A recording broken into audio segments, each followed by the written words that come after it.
하나님께서 당신에게 그분의 마음을 두실 때.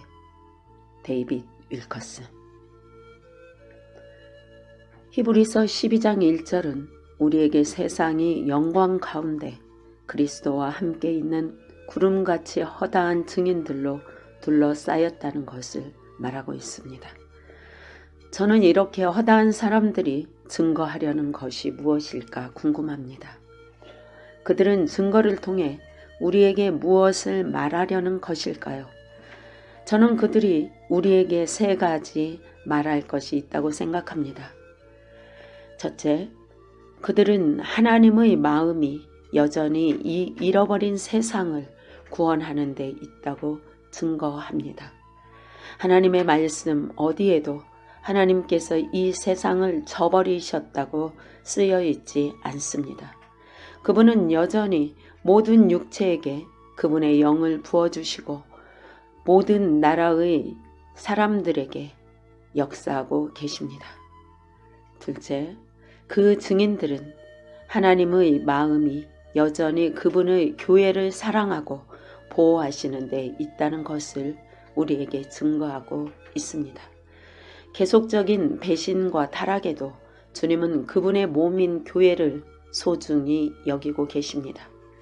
세 번째, 그들은 우리에게 하나님의 마음이 그분의 모든 자녀들, 즉 우리 각자에게 있다는 것에 증인이 되고 있습니다.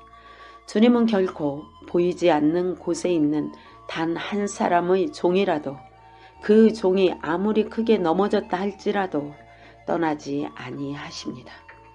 이 허다한 천국의 증인들은 지금의 악한 세상에 대해 무엇을 말하고 있을까요? 그 결론은 본문인 베드로후서 3장 9절입니다.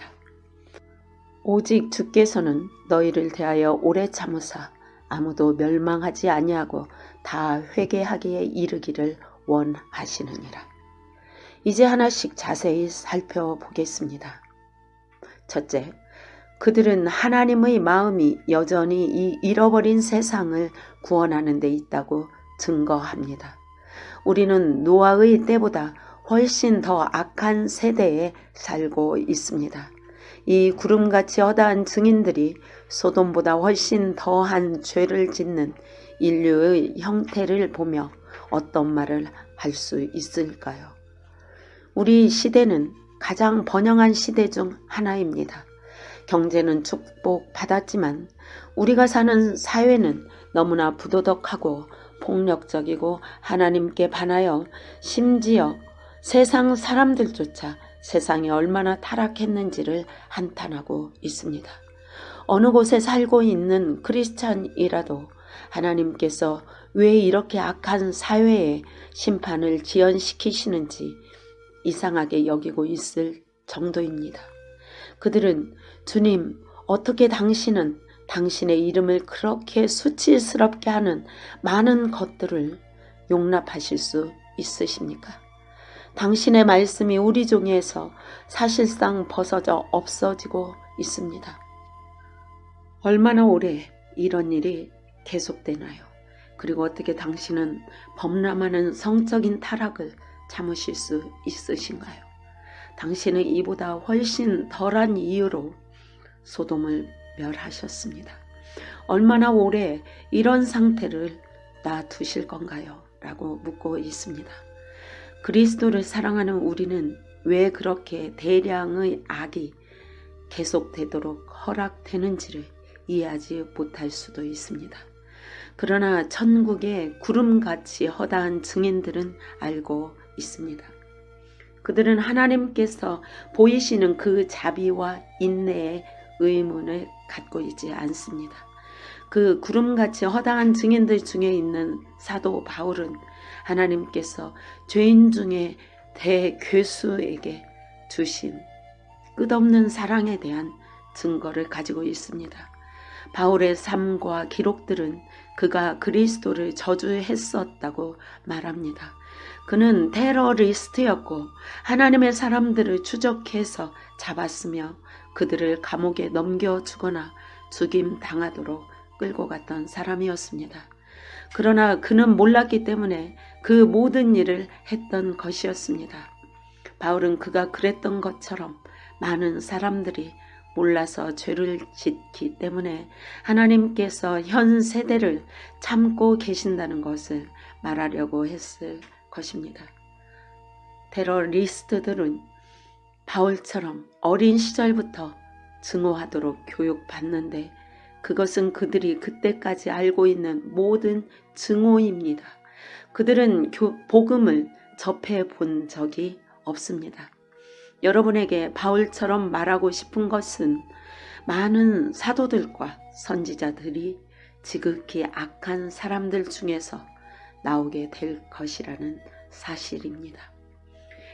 이런 구름같이 허다한 증인들 사이에 있는 사도 베드로 역시 하나님께서 얼마나 인내하는 분이시라는 것을 알고 있습니다. 베드로의 삶과 글들은 우리에게 그가 예수님을 저주했으며 결코 그분을 알지 못한다고 맹세했던 것을 상기시켜 줍니다. 하나님께서는 베드로가 했던 것처럼 지금도 그분을 저주하고 부인하는 많은 사람들 때문에 심판을 미루고 계십니다. 그들은 신앙을 버리고 되돌아간 사람들이며 자비가 필요합니다. 그리고 주님께서는 베드로를 포기하지 않으셨던 것처럼 그들을 포기하지 않으십니다. 그리스도 그분께서는 여전히 베드로와 같은 많은 사람들을 위해 기도하고 계십니다.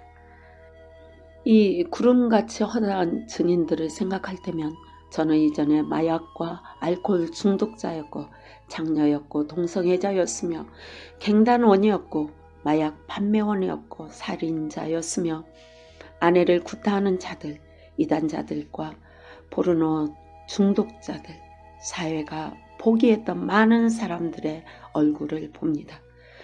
그들은 모두 회개했고 예수님의 팔에 안겨 죽었으며 이제는 사랑의 아버지의 자비와 인내에 대한 증인이 되었습니다. 저는 이 모든 자들이 예수님께서 그분의 자비를 그들이 받기 전에는 심판하지 않으셨다는 것을 하나같이 증거하며 말할 것이라고 믿습니다. 하나님께서는 그들을 파멸시킬 수 있는 심판들을 미루셨습니다. 그분은 어떤 사람도 희망 없거나 절망적인 상태로 잃어버린 바 되는 것을 정말로 원치 않으시기 때문에 진노를 참고 계십니다. 또한 하나님께서는 이 세상에 대한 소망의 마음을 변치 않고 계십니다. 오늘날 타락한 세상은 하나님의 참으심을 모욕하고 있습니다.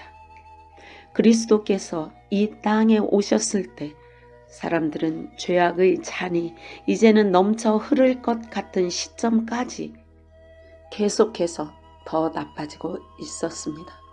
여러분도 저처럼 하나님께서 어떻게 그런 놀라운 자비와 그런 오래 참으심을 보여주실 수 있으신지 궁금해할 것입니다. 어떻게 그분께서는 그렇게 오랫동안 죄를 심판하시는 것을 미룰 수가 있으실까요? 왜 그분께서는 악한 사회가 그분의 이름을 계속해서 모욕하고 그런 사악한 방법으로 그분을 화나게 하도록 허락하고 계실까요? 하나님께서는 악한 자들이 더욱더 사악해져서 그분께서 그들에게 훨씬 더 엄청난 진노를 쏟아 부을 수밖에 없는 것을 아시지만 하나님의 인내와 사랑으로 참고 기다리십니다.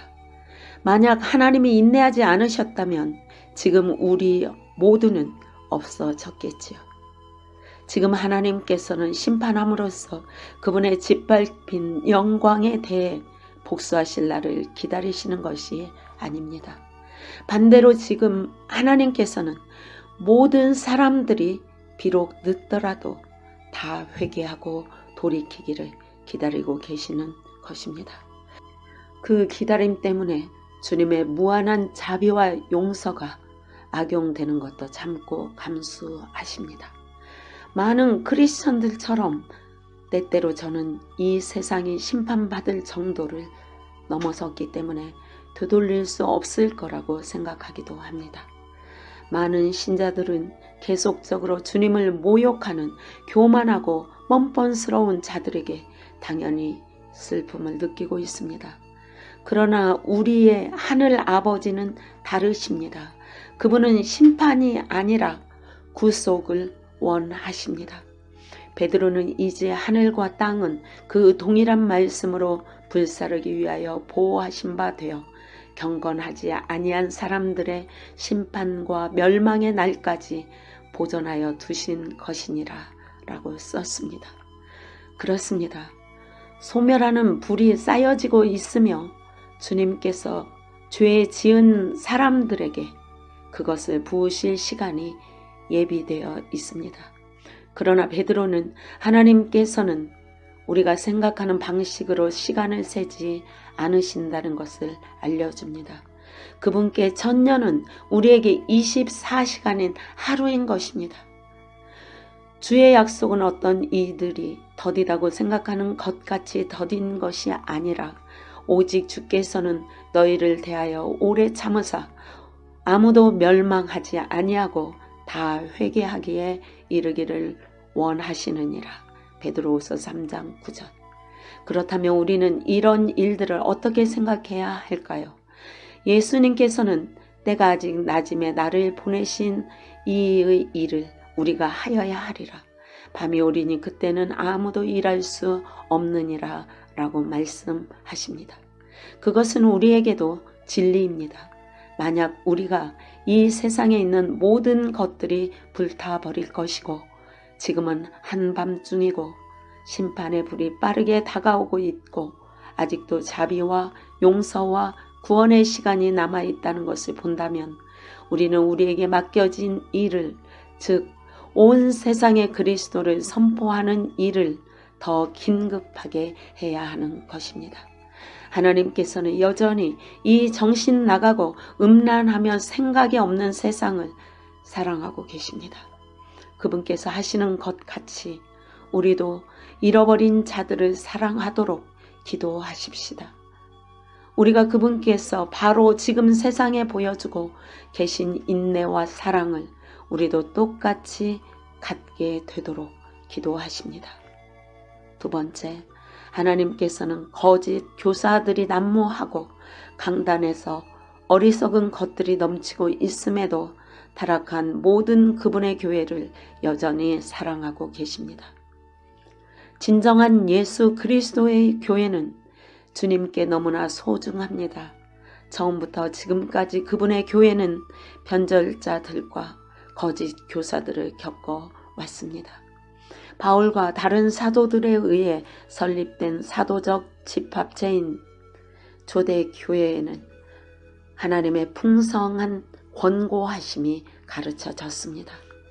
자라나기에 충분하고 확고부동한 것이 없는 자들은 그리스도를 따르는 자들을 감당하지 못했습니다. 그들은 말로가 아니라 성령의 나타나심과 능력으로 진리를 받았던 것입니다. 고린도 교회를 생각해 봅시다. 고린도 교회는 바울이 심었고 위대한 복음 전도자인 아볼로가 물을 주었던 곳입니다. 충분히 가르침을 받은 사람이 있었다면 그 사람은 고린도 교인이었습니다. 그러나 바울이 고린도 전서에 써서 보냈음에도 5, 6년 내에 그런 교회가 잘못된 교리에 깊이 빠져들게 됐던 것입니다. 그들은 미묘하고 사악한 공격 아래에 있었고 그래서 죽은 자의 부활을 부인하는 가르침을 받아들이게 됐습니다. 이것은 그리스도 그분의 희생적인 죽음과 부활을 무효로 만드는 것을 의미합니다. 바울은 이것을 편지에 이렇게 써서 설명했습니다. 그리스도께서 죽은 자 가운데서 다시 살아나셨다 전파되었거늘 너희 중에서 어떤 사람들은 어찌하여 죽은 자 가운데서 부활이 없다 하느냐. 만일 죽은 자의 부활이 없으면 그리스도도 다시 살아나지 못하셨으리라. 그리스도께서 만일 다시 살아나지 못하셨으면 우리가 전파하는 것도 헛것이요 또 너희 믿음도 헛것이며 또 우리가 하나님의 거짓 증인으로 발견되리니 우리가 하나님이 그리스도를 다시 살리셨다고 증언하였음이라. 만일 죽은 자가 다시 살아나는 일이 없으면 하나님이 그리스도를 다시 살리지 아니하셨으리라. 만일 죽은 자가 다시 살아나는 일이 없으면 그리스도도 다시 살아나신 일이 없었을 터이요. 그리스도께서 다시 살아나신 일이 없으면 너희의 믿음도 헛되고 너희가 여전히 죄 가운데 있을 것이요. 또한 그리스도 안에서 잠자는 자도 망하였으리니. 고린도전서 15장 12절에서 18절. 얼마나 하나님을 모욕하는 오류가 고린도 교회 안에 살며시 들어왔었는지요. 그러나 주님은 여전히 그 교회를 사랑하셨습니다. 갈라디아 교회 역시 바울이 세웠던 곳입니다. 이 믿는 자들의 눈에 바울은 마치 천사와 같이 그들에게 보내진 사람이었기에 바울의 가르침을 큰 기쁨으로 받아들였습니다. 그들은 그 사도를 너무나 높고 귀하게 여겼고 그들의 눈이라도 빼서 줄 수 있다고 말할 정도였습니다. 그런데 갑자기 충격적이게도 그렇게 감사했던 신자들이 바울이 올바르게 가르쳤던 진리로부터 변질되었습니다. 그들은 고린도 교인들처럼 정상적인 가르침에서 벗어나 배회하다가 그들을 잡으려는 거짓 교사들의 유혹하는 마법 아래 있게 된 것입니다. 그들은 칭의가 믿음에 의해서라기보다는 행위로 얻게 되는 것이라고 선포하는 이단을 받아들였던 것입니다. 기가 막힌 바울은 그들에게 이렇게 편지합니다. 어리석도다 갈라디아 사람들아, 예수 그리스도께서 십자가에 못 박히신 것이 너희 눈앞에 밝히 보이거늘 누가 너희를 꾀더냐. 그는 요약하며 이렇게 묻고 있는 것입니다. 너희가 받은 이 이상한 미혹과 그렇게 갑작스럽게 너희에게 온 이 영적 마법이 무엇이냐. 너희들은 너희를 위해 우는 경건한 사람들에게 훈련을 받았고 그들은 너희에게 바른 가르침을 주었다. 그런데 이렇게 짧은 시간에 너희들은 그 가르침을 끊어버리고 이제는 탐욕스럽고 천국에서 멀어지게 하는 복음을 받아들이는구나. 도대체 너희에게 무슨 일이 일어난 것이냐? 너희가 받았던 순수한 복음의 가르침에 무엇을 한 것이냐? 너희는 육신을 끄는 아첨의 메시지를 받아들여 참 진리를 밀어 제친 것이다.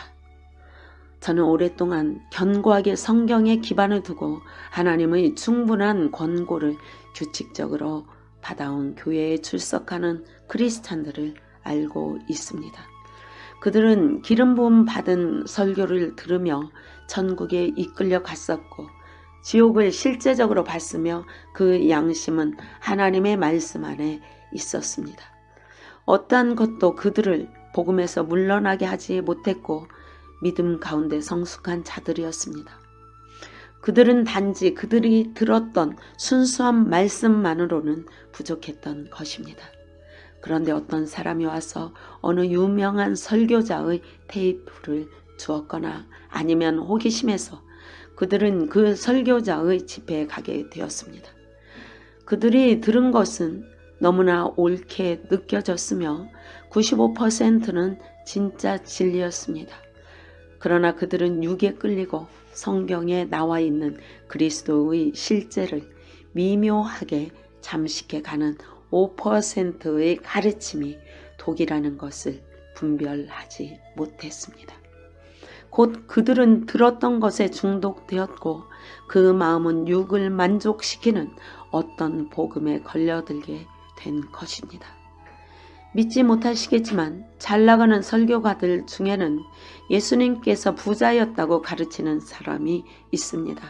그들은 예수님께서 제자들을 부양하기 위해 재물을 가지셔야만 했다고 말함으로써 성경을 왜곡하고 있습니다. 그들은 예수님께서 돈이 많으셨기 때문에 돈 맡은 자 유다가 필요하셨으며 그 시대의 어떤 목수도 자신이 집을 지을 수 있기에 집이 없지는 않았다고 주장합니다. 놀랍게도 크리스찬들은 이런 거짓을 곧이곧대로 받아들이고 있습니다. 여러분은 어떻게 헌신되고 성경을 믿는 크리스찬들이 갑자기 순전한 가르침을 도외시할 수 있는지 궁금하실지도 모르겠습니다. 그들의 분별력은 어디로 간 것일까요? 왜 그들은 가르침을 받아왔던 그 단단한 음식을 기억하지 않을까요?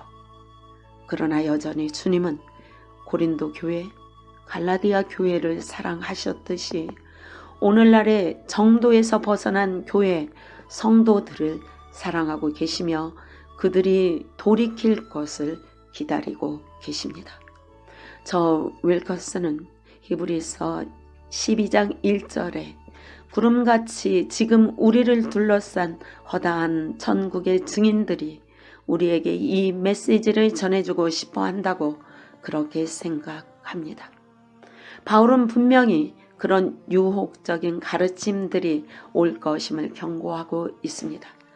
내가 떠난 후에 사나운 이리가 여러분에게 들어와서 그 양떼를 아끼지 아니하며 사도행전 20장 29절. 또 베드로는 거짓 교사들이 표면에 드러나게 되어 멸망하게 할 이단을 불러올 것이라고 주의를 줬습니다. 바울은 디모데에게 하나님의 사람들 중 얼마를 때가 이르리니 사람이 바른 교훈을 받지 아니하며 귀가 가려워서 자기의 사욕을 따를 스승을 많이 두고 또 그 귀를 진리에서 돌이켜 허탄한 이야기, 소위 신비주의적인 진리들을 따르는 시간이 올 것을 경고했습니다. 교회 역사는 바울이 예언한 그대로의 일이 일어났음을 기록하고 있습니다. 사도들이 죽고 그들의 가르침을 받았던 그 세대가 지나가자 사악한 오류를 일으키는 음모가 교회의 홍수처럼 넘쳐 흘렀습니다. 신자들은 이상한 가르침에 빠져들었고 과학과 철학이 그리스도의 복음의 진리를 서서히 침식해 들어왔습니다. 여러분은 아마도 그렇게 무너진 교회들을 알 수도 있습니다. 오늘날 일부 교파에서 동정녀 탄생설이 파헤쳐지고 그리스도의 신성이 부인되고 있습니다. 점점 더 많은 수의 주교들과 설교가들이 동성애와 동성끼리의 결혼을 지지하고 있습니다. 이런 교회들은 배교자들이며 2번 죽은 자들입니다. 그러나 이런 단체들은 진정한 예수 그리스도의 교회와 아무런 관계가 없습니다. 그리스도께서 그들에게 나는 너희를 모른다고 말씀하실 것입니다. 이런 이가봇 단체에 있는 몇몇 사람들은 주님을 사랑한다고 주장하지만 만약 그렇다면 그들은 그런 교회와 관련이 없을 것이고 어떤 배교 행위에 참여하느니 떠났을 것입니다. 바울이 그리스도 교회의 순수함에 대해 말했던 것을 살펴봅시다. 그리스도께서 교회를 사랑하시고 그 교회를 위하여 자신을 주심같이 하라. 이는 곧 물로 씻어 말씀으로 깨끗하게 하사 거룩하게 하시고 자기 앞에 영광스러운 교회로 세우사 티나 주름 잡힌 것이나 이런 것들이 없이 거룩하고 흠이 없게 하려 하심이라. 에베소 5장 25절에서 27절. 여러분에게 묻고 싶습니다. 복음을 설교하는 자가 얼마나 영적으로 소경이기에 그리스도께서 더럽혀지고 얼룩진 옷을 입은 신부를 아버지 앞에 데리고 가는 것을 태연하게 설교할 수 있는지요? 여러분은 예수님께서 상상도 할 수 없이 혐오스럽게 꾸민 신부를 하나님 앞에서 소개시키는 장면을 그려볼 수 있으신가요? 여기요 아버지, 제 신부입니다. 이 세상 것들로 마음이 채워진 신자들로 구성되어 있지요. 그들은 돈을 사랑하고 거짓 선지자들의 장사에 속은 자들입니다. 절대로 아닙니다. 저는 심지어 마귀조차도 그런 미혹은 받아들일 수 없을 것이라고 믿습니다. 그러나 하나님의 큰 관심은 아직도 변질된 교회들에게 있습니다. 변질된 자들이라 할지라도 그리스도의 교회를 죽이거나 파멸시킬 수 없습니다. 이런 문제에도 불구하고 하나님께서는 모든 것을 제어하고 계시며 그분의 놀랍고 세상에 알려져 있지 않으며 승리하는 교회는 죽지 않았습니다. 또한 성령의 강은 변질된 교회들인 사회로 흘러들어가 죄악과 미지근함을 드러내고 있습니다. 그리고 그것이 생명을 솟아나게 하고 있습니다. 변질된 상태에서 돌아오는 사람들은 남겨질지도 모르겠습니다. 그럼에도 불구하고 예수님께서는 추수할 들판이 휘어져 있다. 지금은 일꾼들이 계속 전진해야 할 시간이다고 선언해 오셨습니다. 성경 어느 곳을 봐도 성령님께서 활기 없는 추수를 뒤로하고 떠나시는 장면은 없습니다. 하나님의 영께서는 아직도 역사하고 계시며 죄를 깨닫게 하시고 그리스도께로 변절자들을 포함한 잃어버린 자들을 이끌고 계십니다. 지금은 성령님께서 계신 때이며 그분께서 즐거이 성도가 되길 원하는 모든 사람들이 가득하길 기다리고 계십니다. 주님께 추수할 일꾼들을 일으켜 달라고 기도합시다. 세 번째, 하나님께서는 그분의 마음을 이 땅에 있는 그분의 몸의 모든 지체들에 두셨습니다. 오늘날 우리를 둘러싸고 있는 구름같이 허다한 증인들이 저와 여러분에게 뭐라고 말을 할까요? 사도 시대에 그리스도를 증오하는 권세들이 복음을 전하는 사도들을 무너뜨리려고 했었습니다. 이런 권세들은 구원자를 저주했고 그분의 부활을 거짓이라 했습니다. 그들은 심지어 사람들이 그분의 이름을 부르는 것도 금지하는 법을 만들어 이름을 부르는 자들을 감옥에 집어 넣었습니다. 이런 철 빗장도 사도들을 잡을 수는 없었습니다. 주님께서는 그분의 천사를 보내 그들을 풀어주셨던 것입니다. 사도행전은 우리에게 이렇게 말하고 있습니다. 대제사장이 물어 이르되 우리가 이 이름으로 사람을 가르치지 말라고 엄금하였으되 너희가 너희 가르침을 예루살렘에 가득하게 하니 이 사람의 피를 우리에게로 돌리고자 함이로다. 사도행전 5장 27절에서 28절. 그러나 성령으로 충만했던 사도들은 즉시 성전으로 되돌아가서 생명의 말씀을 사람들에게 계속 전했습니다. 성령께서 그들에게 가서 신선한 불과 권능으로 예수님에 대해 설교하라고 말씀하셨던 것입니다. 그들은 그런 규칙들을 무시했었고 어떤 것도 부활하신 그리스도에 대한 순수한 복음을 가로막지 못하게 했습니다. 유럽에서는 동성애나 어떤 다른 음란한 성행위에 대한 모든 설교를 금지하도록 하는 영향력을 얻으려는 운동이 있습니다. 그것은 먼저는 사회에서 마침내는 교회에서 그리스도를 내보내려는 시도인 것입니다. 여러분이 예수님의 말씀을 부인할 때 여러분은 그분께서 보내신 사람들을 거부하는 것입니다. 많은 유럽 사역자들에게 있어 성적인 죄에 대해 용기 내어 말한다는 것은 벌금과 감옥행을 의미할 수 있습니다. 한편 여기 미국에서도 그런 조류가 반그리스도 의제로 바뀌고 있습니다. 다시 구름같이 허다한 증인들에게로 돌아가 봅시다. 베드로와 사도들은 그 박해자들에게 어떻게 대답했나요? 사람보다 하나님께 순종하는 것이 마땅하니라. 우리는 이 일의 증인이요 하나님이 자기에게 순종하는 사람들에게 주신 성령도 그러하니라 하더라. 고넬료 가정 역시 이 구름같이 허다한 사람들 중에서 우리에게 할 말이 있습니다. 여기 성경에 기록된 고넬료의 증언이 있습니다. 베드로가 우리에게 와서 예수님에 대해 설교했습니다. 직접 주님의 부활하신 몸을 목격했으며 심지어 그분을 만져보기도 했다고 말해줬습니다.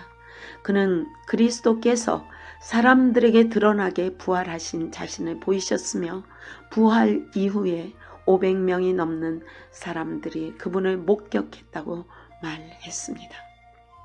그러자 베드로는 고넬료 집 사람들에게 말했습니다. 그에 대하여 모든 선지자도 증언하되 그를 믿는 사람들이 다 그의 이름을 힘입어 죄 사함을 받는다 하였느니라. 베드로가 이 말을 할 때에 성령이 말씀 듣는 모든 사람들에게 내려오시니 베드로의 설교로 인해 고넬료 집 사람들은 죄로부터의 자유를 알게 되었던 것입니다. 고넬료의 증거는 오늘날 하나님의 모든 자녀에게 말하고 있습니다. 여러분이 성령님께서 여러분과 여러분의 가족과 사역에 임하시길 원한다면 그리스도의 용서에 대해 설교하시고 믿으십시오. 그리고 각자의 삶 속에서 그것을 믿으십시오. 베드로가 용서를 설교했을 때 고넬료의 집안은 그것을 믿었고 성령님께서 그들에게 임하셨습니다. 저는 이렇게 많은 천국의 증인들이 우리에게 복잡한 신학이나 교리들을 붙잡고 있으라고 말하지는 않을 거라고 믿습니다.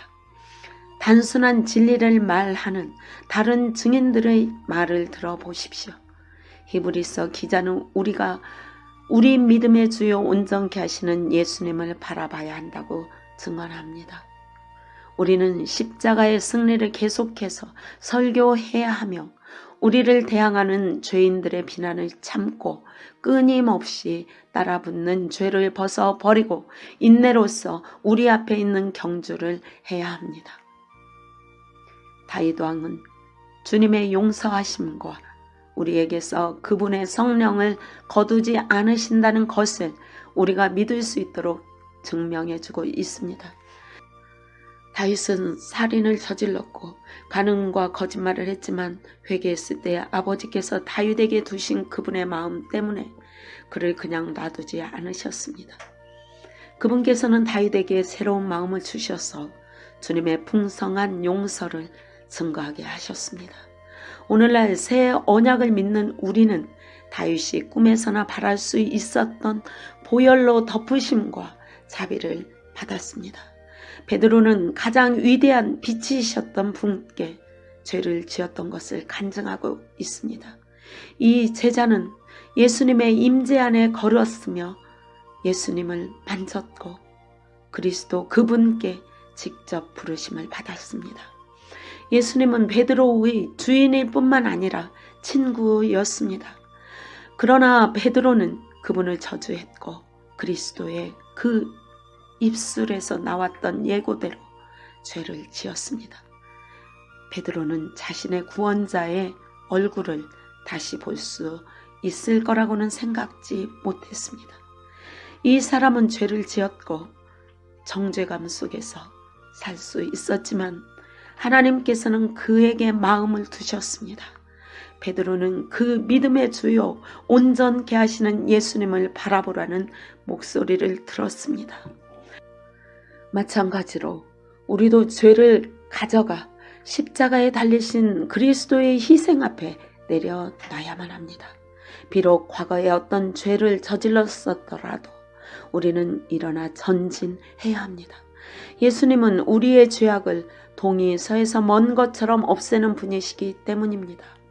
바울은 우리에게 어려움을 두려워하지 말라고 말할 것입니다. 예수님께서는 사역을 하시면서 고난을 겪으셨으며 고통 속에서 돌아가셨습니다. 그리고 그리스도께서 바울에게 복음을 전하라고 부르셨을 때 그분께서는 바울이 얼마나 크게 고난을 당해야 하는지를 보여주셨습니다. 사역 기간 동안 바울은 정말로 고난을 받았습니다. 그러나 고난은 하나님께서 여러분에게 그분의 마음을 두셨다는 것을 뜻합니다. 아무도 이 여러 환난 중에 흔들리지 않게 하려 함이라. 우리가 이것을 위하여 세움 받은 줄을 너희가 친히 알리라. 욥의 증거로 되돌아가 봅시다.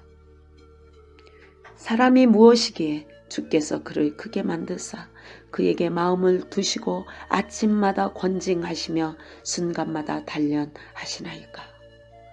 하나님께서 그분의 마음을 여러분에게 두실 때 여러분은 자주 단련 받을 것입니다. 그러나 환난이 더 길고 더 어려울수록 하나님께서 여러분에게 더 깊이 그분의 마음을 두시고 여러분이 그분의 사랑과 보호하심을 보게 하시는 것입니다. 바울의 삶과 예수님의 삶이 정말로 그러합니다. 대적은 여러분을 대적하여 올지라도 우리 주님께서는 적을 대적하여 깃발을 올리십니다. 우리는 주님 안에서만 완전한 안식을 얻게 됩니다. 구름같이 허다한 증인들의 모든 목소리가 우리에게 그렇게 말하고 있습니다. 여러분의 영에서 그런 증거를 저로 듣게 하지 않으시겠습니까? 아멘. 아멘.